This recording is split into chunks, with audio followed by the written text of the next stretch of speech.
Hi guys, এয়া দেখা পাইছানে? আম। এয়া আমৰ আজি মই চাটনি বনাই খাম এতিয়া। কেঁচা পকা আম, একদম গাঁৱলীয়া আম আৰু মানে বজাৰৰ নহয়। চাটনি বনাই খাম। কোনে কোনে এনেকুৱা আম খাই ভাল পায় কমেণ্ট কৰিবা। কেনেকুৱা লাগিছে? এয়া জলকীয়া নিমখ লৈছোঁ, লগতে কেঁচা পকা আম চাটনি বনাই খাম আমি এতিয়া। কোনে কোনে ভাল পায় কমেণ্ট কৰিবাচোন। এনেকুৱা আম চাটনি খাই মিঠা আম, তথাপি টেঙা মিঠা আছে, খাই নিমখ জলকীয়া দি বেছি টেষ্টি লাগে। সেইটো কাৰণে মই ভাবিছোঁ এনেকুৱা চাটনি বনাই খাওঁ আজি।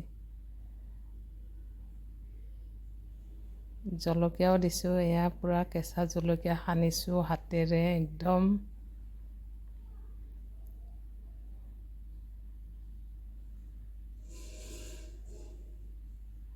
কেনেকুৱা পালে ভিডিঅ'টো জনাবা। থেংক ইউ গাইজ, বাই, আল্লাহ হাফিজ।